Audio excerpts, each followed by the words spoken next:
Salut, c'est Trado, content de vous retrouver pour la mise à jour de l'analyse technique du SP500, du Nasdaq, du CAC, du Bitcoin, du cuivre, du pétrole, etc., etc. Je vous rappelle que ce format, il est chapitré. Si vous regardez en dessous de la vidéo YouTube, vous pouvez vous reporter directement à la partie qui vous intéresse sans vous voir infliger ce qui ne vous intéresse pas, et en particulier la partie fondamentaux news qui vient tout de suite. Bon. C'est très déstabilisant cette histoire, hein. On a terminé la vidéo d'hier en disant que on attendait énormément des publications de Nvidia, parce que Nvidia c'est quelque part à la fois le poumon, le héros, tout ce que vous voulez de la hausse actuelle liée à l'intelligence artificielle. Et si Nvidia lâche, il y a de fortes chances pour que le reste lâche. On a été super rassurés de voir les résultats de Nvidia qui ont battu les consensus les plus optimistes à plat de couture avec 100%, enfin 94%, un doublement des ventes. Bon, c'était super. Et en after, et après avoir augmenté de 2% pendant la séance, Nvidia prenait encore 4%. On pensait qu'on était tiré d'affaire. C'était sans compter sur l'exigence des investisseurs qui, bien qu'ils aient eux-mêmes mis des estimations et qu'ils ont vu eux-mêmes ces estimations être battues en brèche par Nvidia, ont finalement décidé de faire plonger Nvidia de 5%, entraînant avec lui les indices. Pourquoi ? Vous savez très bien pourquoi en vérité. Le problème, c'est qu'on est dans une sorte de schizophrénie par rapport à la grille de lecture. Il y a ceux qui veulent absolument voir les choses du côté positif, voir effectivement que Nvidia se porte bien, qu'il va y avoir une véritable révolution de l'intelligence artificielle. Dans le meilleur des cas, vous allez avoir des entreprises qui vont proposer de nouveaux services, des entrepreneurs qui vont apparaître avec tout un nouveau champ d'activités possibles, un petit peu comme quand l'Internet est apparu, avec des gens pleins d'idées qui apparaissent, qui proposent, qui investissent, qui embauchent. Donc tout doit bien se passer en même temps avec une augmentation du pouvoir d'achat, parce que tout ce qui vient de l'intelligence artificielle fait économiser des sous par rapport aux canaux classiques. Donc nouveaux services, nouveaux pouvoirs d'achat, emploi, etc., etc. Et puis de l'autre, ceux qui voient avant tout l'Armageddon sur des secteurs entiers du Nasdaq et qui considèrent que non, cette fois c'est différent. Pourquoi c'est différent ? Parce que généralement ce qui se passe, c'est que le pro et technique s'attaque aux moins qualifiés et il y a une montée en régime au niveau des produits, etc., qui font qu'il y a une sorte de ruissellement et de déversement des secteurs dépassés vers les secteurs plus avancés, sauf que là, l'attaque de l'intelligence artificielle ne prend pas place au sein des travailleurs les moins qualifiés, mais au contraire, ce sont les plus qualifiés qui sont menacés, les ingénieurs, les programmeurs, etc., etc. Donc ils disent non, ça n'a rien à voir, on n'est pas prêt pour ça.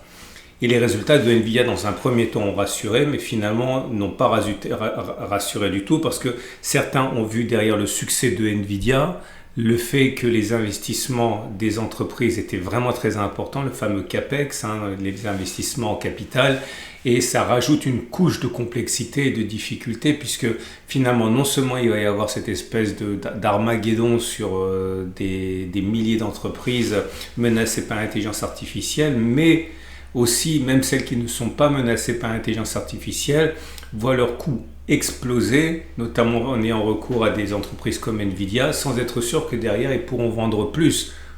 Parce que rien ne garantit finalement que si les entreprises s'effondrent, qu'il y ait du chômage, etc., derrière les ventes des entreprises, même pas menacées, augmentent, étant donné que moins d'entreprises, moins d'emplois, ça fait moins de demandes, ça fait moins de ventes, ça fait des coûts, mais pas de ventes supplémentaires, quoi.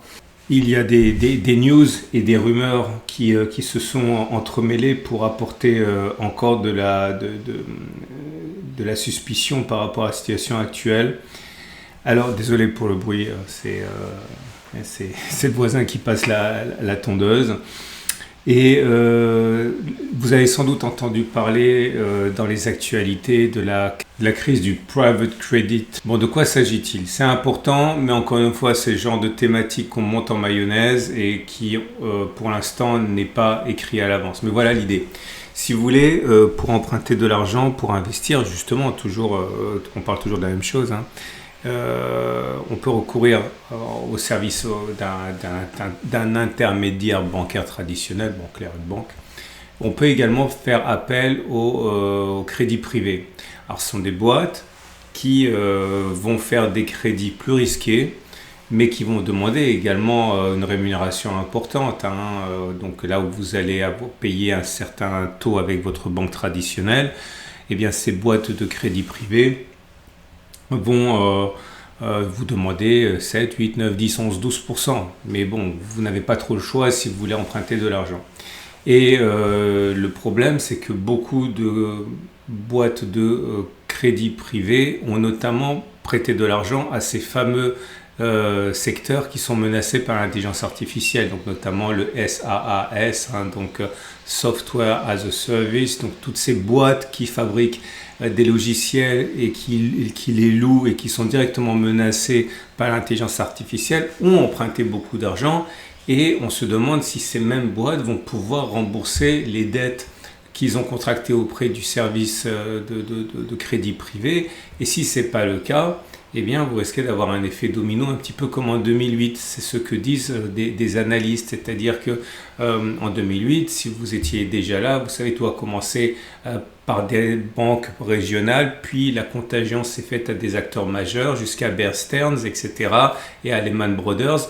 Et après, les mêmes Lehman Brothers, eh bien, il y avait des grandes banques qui leur avaient prêté de l'argent, qui avaient des participations dans Bear Stearns, dans Lehman Brothers. Et une fois que les premiers dominos tombaient, eh bien, les autres dominos étaient déstabilisés aussi parce qu'ils leur avaient prêté de l'argent qu'ils ne revoyaient plus, etc., etc. Et certains ont jeté de l'huile sur le feu. On pense notamment au PDG de JP Morgan, le très célèbre Jamie Dimon, qui a dit en gros c'est comme les cafards, quoi. Quand on en voit un, il y en a plein d'autres, hein.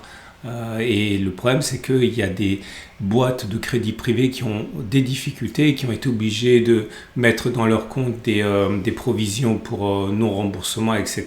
Et Diamond dit ouais, bah, attends, s'il y en a un qui le fait, vous pouvez être sûr qu'il y en a d'autres qui le font aussi. Donc bon, il est jamais neutre. Lui c'est justement un acteur du secteur, donc c'est clair qu'il a tendance également à dire ce qui l'arrange. Mais voilà, ça a perturbé, et c'est pas le seul, ça a perturbé beaucoup d'analystes qui se sont dit ok, si le narratif est aussi mauvais qu'on l'envisage, eh bien on aurait cette succession de intelligence artificielle, difficulté des SaaS, difficulté à rembourser l'argent emprunté auprès du secteur privé de crédit, les banques qui investissent dans ces secteurs, dans ce crédit privé, vont eux-mêmes être en difficulté alors qu'eux-mêmes n'ont pas prêté de l'argent aux entreprises en difficulté. Bon, vous imaginez l'effet domino. Et pour parachever ça, c'est UBS qui a produit un papier disant qu'il pourrait y avoir 15% de défauts parmi les entreprises auxquelles on a prêté de l'argent dans ce secteur-là. 15%, c'est colossal. Généralement, on est à 5-6%. Donc, c'est quasiment 2 à 3 fois plus. Ce qui peut vraiment mettre en difficulté, c'est ces secteurs du private credit. Donc, voilà. Je l'ai faite courte, mais c'est compliqué. Mais vous comprenez également pourquoi ça va mal actuellement au niveau de l'ambiance, sans mentionner les difficultés sur le dossier iranien où ça avance pas et ça plombe l'ambiance aussi. On passe donc alors attention, dans les commentaires, je dis toujours, si vous découvrez mon format, commencez pas à me dire ouais, tu te trompes parce que ceci, c'est pas mon domaine, ok, c'est pas ma ligue. Ma ligue, ça commence maintenant. Moi, je vous dis ce que j'ai lu et ce qui influence les marchés. Ça veut pas dire que c'est vrai, ça veut pas dire que c'est la seule façon de voir les choses. Je vous dis simplement ce sur quoi les investisseurs se sont focalisés et qui explique la situation actuelle. Ils peuvent avoir raison, ils peuvent se tromper, mais là je suis absolument factuel. Donc ajouter des choses, c'est toujours bien d'ajouter des choses parce que c'est pas ma spécialité, mais je ne prétends pas savoir quelle est la réalité du système de crédit aux États-Unis, hein, l'état actuel réel. Donc le SP500 qui une fois de plus est venu prendre appui sur sa zone des 68, 80, 67, 90 et une fois de plus ça rebondit. Il a préservé, alors le gap a été comblé, mais on a clôturé au-dessus, enfin dans la zone, pas en dessous. Donc ça c'est plutôt positif. J'ai envie de dire ce que je dis toujours, voilà, il y a le bruit et il y a la structure. Là, la séance d'aujourd'hui, comme la séance d'hier, comme celle depuis janvier, on ne fait qu'évoluer dans le bruit. C'est-à-dire qu'il n'y a rien de concret au niveau des graphes. C'est-à-dire qu'on se fait peur, on se rassure, mais au bout du bout, tant qu'on ne clôture pas au-dessus des 7000 ni en dessous des 6700, on est dans le bruit, rien. Okay, donc vous pouvez toujours rester sur cette zone. L'idée c'est d'acheter quand on vient ici, parier sur la hausse, stop de protection en cas de clôture sous les plus bas ici à 6777 ou même sous les plus bas à 6700, dans cette zone là en dessous, en clôture, parce qu'on n'a pas clôture en dessous, on a fait touchette mais on n'a pas clôture en dessous. Si vous voulez spéculer à la hausse, vous pouvez également attendre que l'on casse cette zone. Stop de protection en dessous. Si vous voulez spéculer à la baisse, très bonne zone pour spéculer ici, stop de protection en dessus. J'ai pas de nouveaux signaux et les signaux que j'ai sont les signaux que j'ai dit que je ne regardais pas pour les raisons que j'ai évoquées hier. Regardez la vidéo d'hier si vous découvrez mon format aujourd'hui, parce que hier je vous ai expliqué pourquoi on ne prend pas les signaux des indicateurs techniques dans certaines situations dans lesquelles nous sommes. Okay, je ne vais pas répéter. Nasdaq, pareil, 1,2% abandonné. Là aussi, on a comblé le gap, mais on n'a pas clôturé en dessous. C'est plutôt un signe de force. Okay, si vous voulez acheter, eh bien, vous pouvez le faire. L'idée, c'est comme d'habitude de parier sur la hausse, stop de protection en cas de clôture sous la zone orange, sous la structure. Si vous voulez spéculer à la baisse, c'est ici. Stop de protection au-dessus. Vous pouvez également acheter si on passe là. Okay. Le Dow Jones, c'est celui qui définitivement me plaît le plus, parce que lui, la structure, elle est haussière, elle n'est pas neutre. J'ai déjà expliqué que certains pouvaient acheter ici, j'imagine que vous l'avez fait. Donc l'idée, c'est d'acheter, stop de protection en cas de clôture en dessous. Si vous voulez spéculer à la baisse, je dirais attendez que ça casse. Je vous montre comme d'habitude les Magnific 7 parce qu'ils ont alors, la grande question du moment, c'est est-ce que c'est une fausse cassure ou une vraie cassure?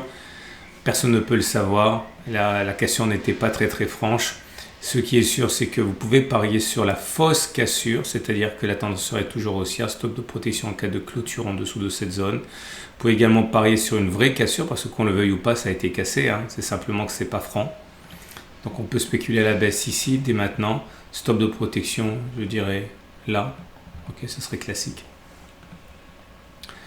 Cet ETF, comme on suit de très près celui justement des SaaS, le secteur des logiciels qui est tant menacé et qui a perdu, regardez, 40% depuis les plus hauts. On est sur une zone ici qui est intéressante pour acheter si vous pensez qu'on s'amuse à se faire peur. Très belle zone pour acheter, stop de protection en cas de clôture en dessous de cette zone. Si vous voulez spéculer à la baisse, vous pouvez, mais j'attendrai que l'on casse quand même. Ok. Vous avez la possibilité également, le CAC 40 se porte bien, il n'y a pas de problème pour lui, record historique, 0,72%, l'objectif du gap a été rallié, il n'y a rien à dire, c'est comme si c'était rien passé, mais c'est vrai qu'on est assez loin des problématiques pour l'instant américaines. On peut acheter, stop de protection en dessous de cette zone, si vous voulez spéculer à la baisse, attendez que ça casse. Pour le DAX c'est pareil, mais c'est moins flamboyant parce qu'on est toujours, même si ça hausse, on est toujours capé par cette zone de résistance. Si vous voulez acheter, moi je pense qu'il vaut mieux quand même attendre que ça casse, stop de protection en dessous. Par contre, si vous voulez spéculer à la baisse, on est bien là. Qu'est-ce que je vous montre? Le VIX qui monte, c'est normal, ça stresse l'or. L'or qui, évidemment, lui, tient la baraque, passez-moi l'expression, entre les craintes actuelles, l'Iran, etc., la Russie, l'Ukraine, ça avance pas, bref. On peut toujours acheter. Le stop de protection, on se le mettra en clôture en dessous de cette zone-là. Voir là si vous voulez donner un peu plus de marge de respiration. Pour spéculer à la baisse, attendez que ça casse. L'argent c'est pareil, il augmente de 20%, non plus pardon. L'argent qui explose de plus de 20% depuis les plus bas qui ont été réalisés en début de mois. On est à, je dis n'importe quoi, 40%, c'est 20% pour l'or et 40% pour le silver depuis les plus bas. Si vous voulez acheter, on est toujours bon. D'ailleurs moi j'ai acheté ça sur le club, on a acheté, stop de protection là. Si vous voulez spéculer à la baisse, attendez. Voilà, comme ça, stop de protection en dessous, mais il faut d'abord casser.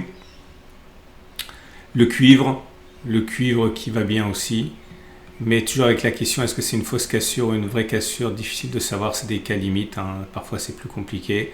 On peut acheter, stop de protection en dessous. Si vous voulez spéculer à la baisse, attendez que ça casse.